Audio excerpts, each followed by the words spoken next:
Mwaramutse neza, mwaramutse none bakunzi ba Win Entertainer. Igitondo cyiza kuri mwebwe mwese mudahwema kunyereka ko munkunda, ko munkurikira gatanu ku kandi. Nawe uhageze uyu munsi bwa mbere ntucike, kuko hano ubaye utazi ibihabera waba waracikanywe. Kora kuri subscribe rero ubundi utere agatebe tuganire. Nejejwe no kubana namwe rero muri wa mwanya mwiza duhera ku makuru y'ibyavuzwe umunsi w'ejo, tugasoreza ku biri bukinwe uyu munsi. Niba rero usanzwe utazi uko bigenda hano, duhera ku makuru y'ibyakinwe ejo tugasoreza kuri busohoka uyu munsi. Niyo mpamvu ngushishikariza kumva ikiganiro ukakirangiza, dore si iminota myinshi, ahubwo ukabana natwe gatanu ku kandi gitangiye mpaka gisoje. Urakoze rero kaduhere ku munsi w'ejo, duhere mu rugo kwa minisitiri, ubwo minisitiri yari yigize umugabo avuga ati kanganire n'abagore bombi numva ikibavamo, ariko mu mashaba mu barindamba ati nzava hari uko mbishatse. Mwese murabizi rero mama Shema igitumye ari ahangaha, mwamaze gusobanukirwa, nkunda ko muri abahanga gusa. Mu gihe ibyo byose byabaga rero Lavi we yishakiraga amandazi na ice cream. Ibaze ni ukuri, hari yasohokanywe abantu bakunda Lavi akaboko hejuru di. Lavi we ejo yankoreye umunsi ati bamo ikonje n'ishyushye, ati iyo uri kunywa ari kurya ice cream umeze nk'ikigage, ariko Imana ishobora byose. Lavi aragenda akatubanisha mu buzima bwose, ubuzima bw'abasirimu, bw'abakene, ibibazo, ibisubizo, umunezero, byose bikurira ukagira icyo uhitamo. Lavi ni umwarimu w'umuhanga pe, ni umwarimu w'umuhanga, abasha kubaho muri buzima bwose. Mu gihe ibyo byose byabaga rero murabizi urukundo ruri kugurumana hagati ya Mimi n'Amanzi. Ni ibintu bidakomeye cyane, ariko bo bose bamaze kwisobanukirwa, buri umwe aragenda abaza undi icyo akunda, icyo yanga, ikimunezeza, ariko igitekerezo cyo kumwambika impeta Mimi yagihungiye kure, ati sinakambikwa impeta mukuru wanjye atarambikwa impeta. Ese bakunzi b'intimba ya Lavi mumbwize ukuri, ubundi iyo murumuna w'umuntu ashyingiwe mbere mukuru we atarashyingirwa, biba ikiri Mimi ko yabashije noneho kutubwira ko ari bibi atari byiza? Ayo makuru ntayo mfiteho di, muze kumbwira muri comment igituma umwana mukuru mu rugo ari ubanza gushyingirwa akagenda n'abandi. Ayo makuru yongeye ntayo mfiteho.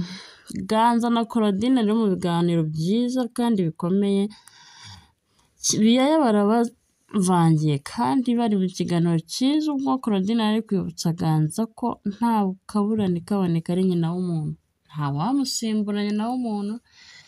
Mwebwe mufatanyije na Claudine kumva ko aba bana bakwiye guca bugufi bakadohoka bakajya kuzana mama wabo. Munyihere like di, munyihere like, ibibazo bishire, tubone mama Shema yagarutse mu rugo atuje. N'abatindiye rero uyu munsi wa none, reka duhera aha twanzike ku munsi w'ibigiye gukurikira. Ibigiye gukurikira byo nkivuga ibyo byabanje ejo, ugomba guhita ubimenya ko ari umwoto ku mwoto. Umva ibintu birashyushye, abantu bamaze gusobanukirwa, abandi byanze, inkundo ziraca ibintu hirya no hino. Wowe ubwawe ufana intimba ya Lavi, please kora subscribe hano ubundi ujye usobanukirwa buri kimwe cyose uko kigenda n'uko kiza. Niyo byo bizajya bigufasha ko intimba ya Lavi mu gihe itarasohoka uzajya uba wamaze kumenya ngo biragenda bite. Shema rero mu kumara kwirira amandazi, ariko urukupure rirashimishije.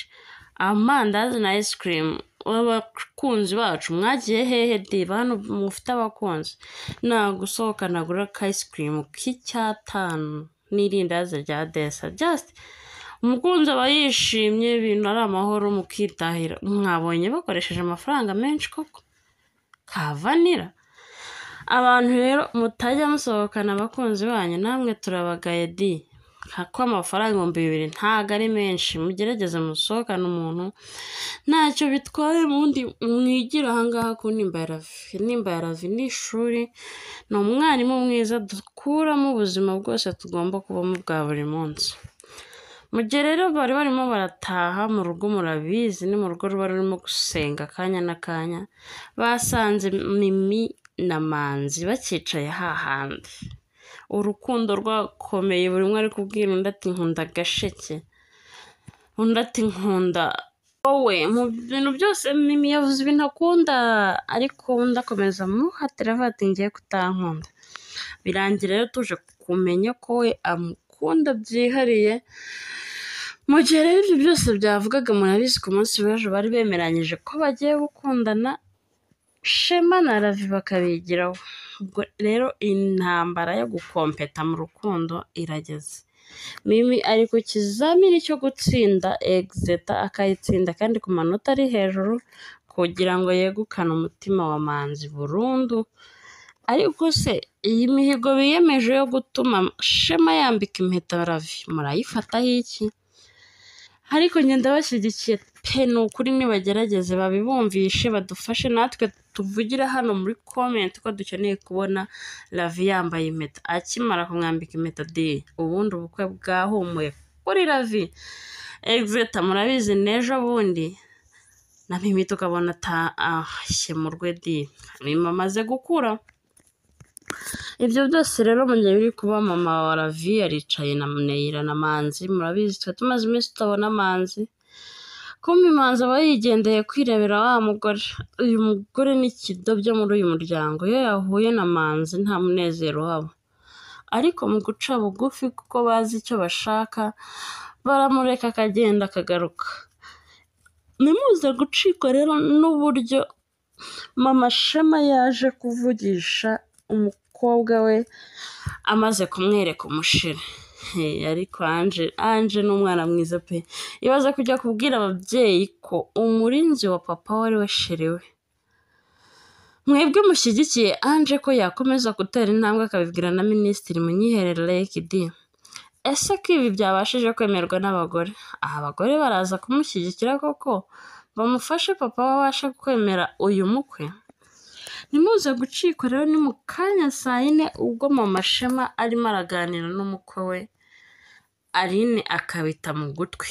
Aline ati nawe wabimenye, intambara ikarota hano y'amagambo, ariko bikarangira abari mu nzu hano bose bashyigikiye Ange na Tony, uretse Minisitiri utarabimenya, abandi bose bamaze kubishyigikira. Imana ibamere umugisha rero, nimuze gucikwa, ni mu kanya gatoya cyane ubwo turi bube duhurira ku ntimba ya Ravi. Ntugende udakoze subscribe hano kuri Win Entertainer.